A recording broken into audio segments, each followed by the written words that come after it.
22 का house plan. तो 22 का अगर कोई आपका प्लॉट है तो उसमें आपको कैसा नक्शा बनाना है, तो इस वीडियो के अंदर सीखेंगे हम हाउस प्लान के बारे में। ठीक है, तो ये फर्स्ट वीडियो है हाउस प्लान से रिलेटेड। तो मैं काफ़ी वीडियो लेकर आता रहूँगा हाउस प्लान से रिलेटेड। अगर आपका कोई भी नक्शा है तो वो आप कमेंट्स बॉक्स में लिख दीजिए आप वहाँ पे, या अगर आपके पास कोई भी प्लान है तो वो भी आप कर सकते हैं। तो ठीक है, मैं इस वीडियो में आपको बताता हूँ मैं हाउस प्लान के बारे में, 22 के बारे में। तो नेक्स्ट वीडियो में आपको सिखाऊंगा मैं कि हाउस प्लान आप कोई भी मतलब एक आम आदमी भी कैसे बना सकता है, कैसे ड्रॉ कर सकता है। ठीक है, तो सबसे पहले हम जान लेते हैं कि हाउस प्लान से रिलेटेड ये 22 का प्लान है, तो इसमें कैसे करना है। कुछ जो मैंने बनाया है इसका कुछ बेनिफिट्स बताऊंगा मैं, जैसे कि आपका रियर बैक हो जाता है, साइड बैक हो जाता है, तो उसका कैसे बनना है। जैसे आपका ये बैक साइड का, ठीक है, तो ये बैक साइड का है। तो बैक साइड में हमने कितना रखा है, ये टोटल जो प्लॉट एरिया है इसको जो चौड़ाई रखी है हमने, ये रखी है 22 फीट। और जो ये आपके गहराई इसको आप बोलते हो या फिर लंबाई इसको बोलते हो, ये रखा है 42 फीट। ठीक है, ये आपका 42 फीट हो जाता है और ये आपका 22 फीट हो जाता है। उसके बाद हमने जो रखा है आउटर वाल, ऑलमोस्ट जो आउटर वाल है वो 9 इंची रखी है। 9 इंची का ये बेनिफिट रहता है, एक तो लोड डिस्ट्रीब्यूट प्रॉपरली हो जाता है, प्लस आपका जो सेफ लोड है वो आपका आउटर वाल पे ज़्यादा रहता है। ठीक है, तो आपका ये मिनिमम मैंने लिया है 9 इंची, 9 इंची वाल लिया है। ठीक है, तो 9 इंची मैंने आउटर जो वाल है वो 9 इंची लिया है। उसके बाद जो पार्टीशन वाल है, जो भी इंटरनल वाल है, वो 4 इंच लिया है। ठीक है, 4 इंच। तो 9 इंची और 4 इंची में आप यहाँ पे थोड़ा कंफ्यूज नहीं होना है आपको। 9 इंची जो वाल होती है, जो ब्रिक मेजनरी होती है, वही होता है प्लास्टर मार्जिन के बाद में। वो जो मार्जिन, प्लास्टर मार्जिन होता है, जैसे कि आधा इंची या फिर 5 mm या 10 mm जितना भी होता है, उसके बाद जो डिडक्शन रहता है, जो रूम का रहता है, वो आप ऑटोमेटिक घट जाता है। पर लेकिन जो मेज़रमेंट हमारी होती है वो इसी बेस पे की जाती है। आपकी 4 इंची वाल, तो 4 इंची की आपकी होती है, 4 इंची मतलब 4 इंची 4.25 इंची भी हो जाती है, तो वो थोड़ा बहुत डिफरेंस हो जाता है। बट लेकिन जब मेजरमेंट ली जाती है इसको ड्राइंग के अंदर, तो वो 9 इंची एंड 4.5 इंची वाल, जैसे कि आपकी 4 इंची है तो ये आपके 4.5 इंची की ली जाती है। तो आपकी 9 इंची वाल है। उसके बाद हम देख लेते हैं सबसे पहले बैक का। तो बैक एरिया में इसका बेनिफिट क्या रहता है, तो बैक एरिया हमें खाली छोड़ना चाहिए। इसका ये बेनिफिट रहता है, एक तो आपकी नेचुरल रोशनी, इसको ओपन पूरा का पूरा ओपन छोड़ सकते हो आप यहाँ पे। जैसे आपके ग्राउंड फ्लोर है, तो अगर आपका फर्स्ट फ्लोर भी बनाना है इसके ऊपर, तो यहाँ पे एक MS का जाल बना सकते हो ऊपर में एक MS जाल बना सकते हो, ताकि यहाँ पे जो एंट्रेंस है वो आसानी से हो जाए। और जो ऊपर का एरिया है थोड़ा इतना जगह कम से कम बनाना चाहिए, इतना पूरा कर सकते हो इसको। इसका बेनिफिट रहता है, एक तो आपको जो रूम्स रहता है उन दोनों रूम के अंदर एक नेचुरल रोशनी मिलती है। दूसरा, गर्मी के टाइम पे क्या रहता है, पूरा हीट हाइड्रेशन रहता है, मतलब पूरा हीट रहता है पूरा अपना, जो क्योंकि पूरा बंद रहता है, थोड़ा अंदर से गर्मी रहती है, तो वो आपकी बाहर से आसानी से निकल जाती है। ठीक है, दूसरा ये बेनिफिट रहता है कि इसमें आप कूलर लगा सकते हो। दूसरा ये बेनिफिट रहता है कि इसमें AC का जो पाइप्स रहते हैं, जैसे कि AC रहती है, तो AC आप यहाँ पे लगाने के बाद इनबिल्ट या फिर आपका विंडो AC, तो आप आसानी से यहाँ पे आउटर पे जो सीलिंग है, छत पे है, वहाँ पे ले जा सकते हो। ठीक है, दूसरा ये रहता है कि आपके जो बाथरूम है, आपके जो रूम्स हैं, तो रूम्स के अलग, मतलब आउटर में ये अलग से एक बाथरूम बना दिया जाता है। ठीक है, तो यहाँ पे ये एक बाथरूम बना दी जाएगा पीछे एक बैक साइड में, दोनों आपके ये दोनों साइड में आपके ये रूम्स हो जाते हैं। रूम, ये आपके बेडरूम, ठीक है, ये आपके बेडरूम हो जाते हैं, और बैक साइड में आपका बाथरूम हो जाता है। बट लेकिन इसमें अटैच नहीं किया है, क्योंकि थोड़ा नॉर्मली हो जाता है, क्योंकि हम एरिया के बेस पे ही बना दिया जाता है। कोशिश करना, अगर आपको बनाना चाहते हैं, अटैच बनाना चाहते हो, तो इसी में से ही यहाँ पे जैसे कि दोनों साइड में है ये रूम बना दी जाएंगे। बट लेकिन जो जगह है वो कम हो जाती है, तो इसी बेस पे एक टूल बनाया है और इन दोनों बेडरूम को ये यूज कर सकते हैं यहाँ पे। ठीक है, तो इसका जो एरिया रखा है, जो ये एरिया रखा है हमने, ये रखा है हमारा 4 फीट 6 इंची। ठीक है, जो ये चौड़ाई हो जाएगी 4 फीट 6 इंची, और बाथरूम का भी चौड़ाई 4 फीट 6 इंची हो जाएगी, ये आपकी 4 फीट 6 इंची। और ये चौड़ाई हो जाती है हमारे पास 5 फीट 2 इंची, 5 फीट 2 इंची हो जाते हैं। ठीक है, और उसके बाद हमारा हो जाता है बेडरूम। बेडरूम की बात कर लेते हैं, तो ये हो जाता है हमारे पास 10 फीट का, ठीक है, 10 फीट रूम हो जाता है, और ये भी हमारा 10 फीट हो जाता है। तो नेक्स्ट वीडियो हम पूरा डिटेल के साथ जानेंगे कैसे कैसे बनाएं। तो ये चौड़ाई हमारे रूम की हो गई 10 फीट, और ऐसे भी ये 10 फीट, ठीक है। उसके बाद हमारे पास ये जो बाथरूम का क्लियर हो गया है, ये वाला क्लियर हो गया, जो ये जगह बचती है ये इसको ऐड कर सकते हो, ठीक है। ये इसका एरिया, जो बाकी जगह बचती है ये वाला हो जाता है बैक में। बेडरूम हो गया, बेडरूम के साथ में जो विंडो है, ये विंडो प्रॉपर्ली से रूम के अंदर नेचुरल रोशनी, डे के अंदर, डे लाइट में प्रॉपर्ली से नेचुरल रोशनी रूम के अंदर मिलेगी, और आर पार जो गेट है वहाँ से भी आपको प्रॉपर्ली से नेचुरल रोशनी मिल जाएगी, प्लस एयर वेंटिलेशन आपको प्रॉपर्ली से मिल जाएगा यहाँ पे। ऐसे हमारा डोर है, डोर के पास में विंडो दे दिया है, और इसमें डोर के ऊपर आप वेंटिलेशन भी प्रोवाइड कर सकते हैं, ठीक है। उसके बाद हमारा इसकी चौड़ाई की बात कर लेते हैं। चौड़ाई रह जाती है हमारे पास ये 12 फीट, तो ये चौड़ाई हो जाएगी 12 फीट। इसकी भी ऐसी रूम की जो चौड़ाई हो जाएगी, ये भी हमारे पास 12 फीट हो जाएगा। एक स्टैंडर्ड सा रूम हो जाता है 10 बाई 10 फीट का, 10 बाई 12 का एक स्टैंडर्ड रूम हो जाता है रेक्टेंगुलर शेप के अंदर। स्क्वायर नहीं है, थोड़ा रेक्टेंगुलर, बहुत ही कम रेक्टेंगुलर शेप में है। इसका आपका जो कॉस्ट है, जो एरिया, जो पैरामीटर है, जो सेमी पैरामीटर होता है, वो आराम से इसका कॉस्ट का जो कॉस्ट का, ईंटों का, फिर पेंट का, फिर टाइल का, इस तरह से कॉस्ट कम आता है।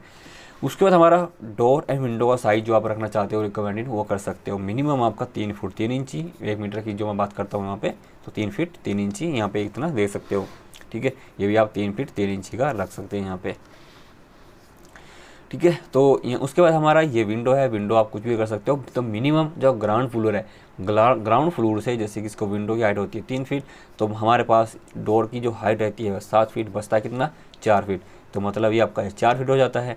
अब आपके पास जो रिकमेंड करता है कि चौड़ाई कितना रखना है, 2 फीट 3 फीट, तो यहाँ पे आप 3 फीट बाई 4 फीट इसमें आसानी से रख सकते हो। ये थोड़ा नॉर्मल ही है, क्योंकि चौड़ाई की 10 फीट है, तो इसी बेस पे आप 3 फीट बाई 4 फीट रख सकते हो, ठीक है। तो ये मैंने रिकमेंडेड आपको यहाँ पे विंडो कर दिया है, प्रॉपर्ली से अच्छे से वेंटिलेशन मिल जाएगा। इसका क्लियर हो गया।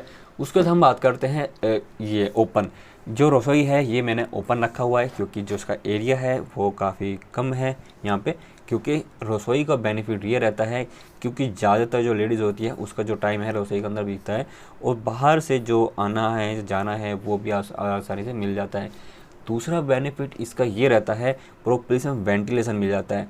क्यों? इस वेंटिलेशन की वजह से ये रहता है, जो एग्जॉस्ट फैन है, एग्जॉस्ट फैन से जो भी गर्मी रहती है पूरे रूम की, प्लस किचन के अंदर जो ज़्यादातर गैस पे काम होता है, तेल का काम होता है, गैस पे हीटिंग का काम होता है, तो प्रॉपर्ली से वो हीटिंग है प्रॉपर्ली से बाहर निकल जाती है, गेट से गेट में ही बाहर निकल जाती है।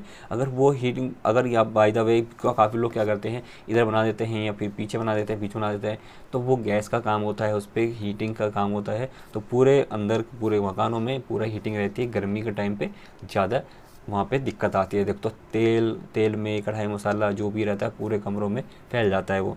तो इसी बेस पे रसोई पूरा एंट्रेंस के साथ में ही होना चाहिए, ताकि जो तेल है वो बाहर निकल जाए। अगर आपको इसमें लगाना है जैसे कि चिमनी जिसको बोलते हो आप, चिमनी लगाना है, जैसे गैस यहाँ पे लगाना है, तो आसानी से चिमनी यहाँ पे प्रोवाइड कर सकते हो। जैसे चिमनी ऊपर लगाने के बाद पाइप ऐसे एग्जॉस्ट यहाँ पे एग्जिट कर सकते हो, इसका ये बेनिफिट रहता है। उसके बाद हम इसकी चौड़ाई की बात कर लेते हैं। तो चौड़ाई हमने यहाँ पे रखा है 8 फीट 9 इंची, ठीक है, 8 फीट 9 इंची ये रखना है। 4 जो सभी वाल है ये चौड़ाई हो जाएगी 4 इंची वाल की थिकनेस, और ये भी हमारे पास 4 इंची, ठीक है, 4 इंची। तो कंफ्यूज नहीं होना है, तो ऑटोमेटिक जो इसका जो डायमेंशन है ऑटोमेटिक घट जाती है। अगर 4 इंची है तो 4.5 इंच हो जाता है, 5 इंची है तो 5 इंची, ऑटोमेटिक प्लास्टर के मार्जिन में वो डिक्रीज़ एंड इंक्रीज़ हो जाता है, ठीक है। उसके बाद हम बात कर लेते हैं ये वाला जो चौड़ाई बचती है, तो ये हमारे पास 9 इंची की वाल हो जाती है, और ये भी हमारे पास 9 इंची की वाल, और जो बचता है हमारे पास 9 इंची में बच जाता है। क्लियर हो गया। उसके बाद हम बात कर लेते हैं ये हमारा गेस्ट रूम, ठीक है, ये हमारा गेस्ट रूम हो जाता है। गेस्ट रूम या फिर डाइनिंग रूम इसका बोल सकते हो, सॉरी डाइनिंग रूम आपका ये रह जाता है। तो ये आपका डाइनिंग रूम, और इस जो ये रहता है ये लॉबी रहता है आपका।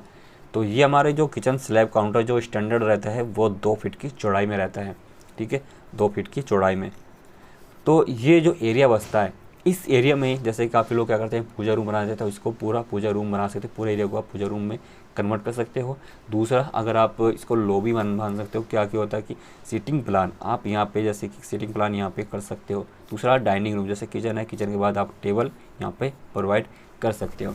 ठीक है, टेबल प्रोवाइड कर सकते हो, प्लस आपका जो कि तो दूसरा ऑप्शन आपका जो पूजा रूम है, यहाँ से पूरा इसको क्या करते हैं, पूरा यहाँ पे बना लेते हैं।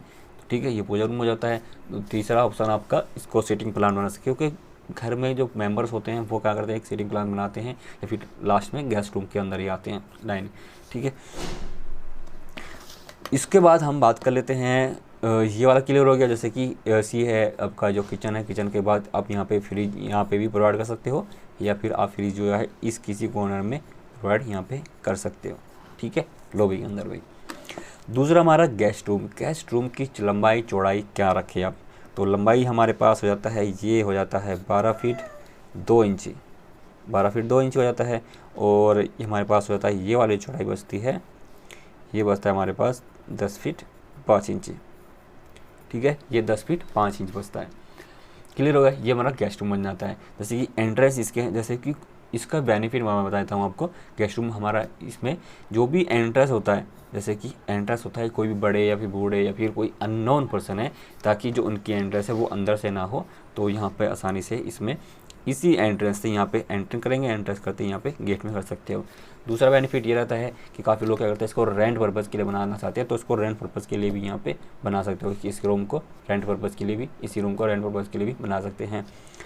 दूसरा हम बात करते हैं एंट्रेंस की बात, तो कम से कम हम एंट्रेंस रखा है हमने 8 फीट। यहाँ पे 8 फीट इसलिए रखा है कि ताकि जो कार पार्किंग है, आपकी जो कार है वो आसानी से एंट्रेंस के अंदर इतनी एरिया में जगह पे खड़ी हो जाए, और ये आपका पूरी जगह जो बच जाती है। ठीक है, बाइक है, बाइक आप यहाँ पे नीचे पार्किंग कर सकते हो, बाइक है, कार है। दूसरा बेनिफिट ये रखा है कि वाटर स्टोरेज, वाटर टैंक, या फिर यहाँ पे नीचे आप वाटर टैंक बना सकते हो अगर आपका सीवरेज है तो। अगर सीवरेज नहीं है, जैसे कि सीवरेज नहीं है, तो वहाँ पे आप यहाँ पे सीवरेज बना सकते हो, तो वाटर टैंक आपको फिर यहाँ पे नहीं बनाना होगा, वाटर टैंक आपको ऊपर छत पे ही बनाना पड़ेगा। एक फिर हमने यहाँ पे एंट्रेंस के अंदर ही साथ में ही यहाँ पे टॉयलेट दे दिया है, ये आपके टॉयलेट विद बाथ अटैच, या फिर आप टॉयलेट बना सकते हो, टॉयलेट ओनली सिंपल। तो ये हमने रखा है 6 फीट, तो ये हमारा हो जाता है 6 फीट। और ये वाला जो चौड़ाई रखी है हमने, ये रखा है 3 फीट 6 इंची। ठीक है, ये 3 फीट 6 इंची रखा है। इससे बेनिफिट रहता है तो गेस्ट रूम आते हैं, तो गेस्ट रूम वो आसानी से इसमें यहाँ पे यूज़ कर सकते हो। ठीक है, या फिर काफ़ी लोग क्या कर सकते हैं, इसको अटैच भी कर सकते हो, बट लेकिन इसमें अटैच करने से ये बेनिफिट रहता है, ये अटैच नहीं करना चाहिए, ताकि जो टॉयलेट के अंदर काफ़ी क्या होता है कि स्मेल भी होती है, कुछ भी होता है, तो वो सारे रूम के अंदर फैल जाती है, तो इसी बेस पे इसको अलग से ही करना चाहिए। ठीक है, और उसके बाद हमने जो ये पोर्शन रखा है, इस पोर्शन में आप जैसे वॉशिंग मशीन है या फिर कुछ भी लगाना है, आप यहाँ पे इसमें वॉशिंग मशीन भी लगा सकते हो। और दूसरा बेनिफिट ये है आपका, यहाँ पे सिंक प्रोवाइड कर लेंगे, वॉश बेसिन। ठीक है, ये आपका वॉश बेसिन हो जाता है। और ये जो रखा मैंने एक विंडो, तो ये वेंटिलेशन इसलिए रखा है, ये आपका जो काफ़ी लोग क्या करेंगे, एक वेंटिलेशन इसके लिए बनाएंगे अलग से, इसके लिए अलग से बनाएंगे, तो बाहर से दिखाई देगा, बहुत ख़राब दिखाई देगा। इसी बेस पे मैंने ये एक वेंटिलेशन यहाँ पे प्रोवाइड कर दिया है।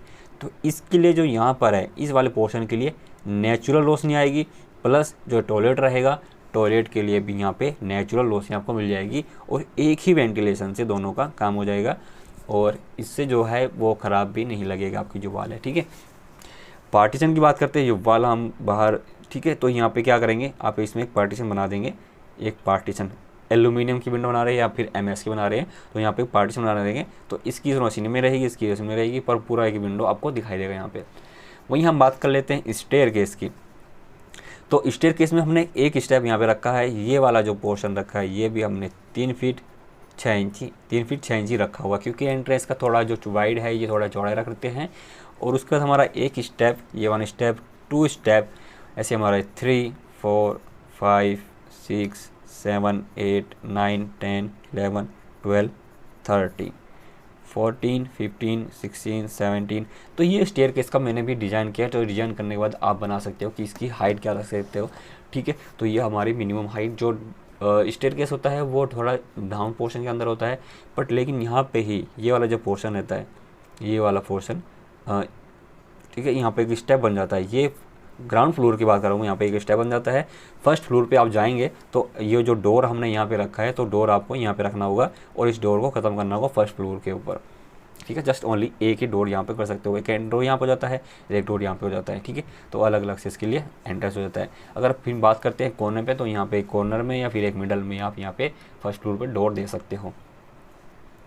ठीक है, तो स्टेयर केस की जो हमने ये चौड़ाई रखी है, ये वाली जो चौड़ाई रखी है, ये चौड़ाई रखी है हमने 14 फुट 4 इंची, 14 फीट 4 इंची। ठीक है, तो ये हमारे पास जो बच जाती है जगह 14 फीट 4 इंची जगह बच जाती है। ये आपकी 9 इंची वाल। ठीक है, तो ये बेनिफिट रहता है। गेस्ट रूम का बेनिफिट क्लियर हो गया है, आपका किचन का, लॉबी का। और किचन को मैं बताया कि जो गर्मी है वो आपके वेंटिलेशन से निकल जाएगी, वेंटिलेशन प्लस विंडो से, और प्लस यही पता चलता रहेगा कौन आ रहा है कौन जा रहा है। प्लस इसका ये भी बेनिफिट रहता है, इसमें कोई ब्रेकफास्ट, गेस्ट रूम के अंदर कोई ब्रेकफास्ट करना है तो आसानी से यहाँ से ये एंट्रेंस होंगे, यहाँ पे गेस्ट रूम के अंदर जो भी ब्रेकफास्ट है, खाना है, वो भी आ जाएगा। ठीक है, यहाँ पे प्लस डाइनिंग रूम के अंदर भी खाना आ जाएगा, प्लस इसका हो जाता है। तो ये रूम्स प्लान था। तो आई होप आपको क्लियर हो गया होगा। तो नेक्स्ट वीडियो में हम सीखेंगे कि आप ये हाउस प्लान, कोई भी नॉर्मली हाउस प्लान कैसे बना सकता है। फिर नेक्स्ट वीडियो में हम और भी इससे लेटेस्ट हाउस प्लान लेकर आते रहेंगे। तो प्लीज़ वीडियो को लाइक ज़रूर कर देना। तो thanks for watching this video.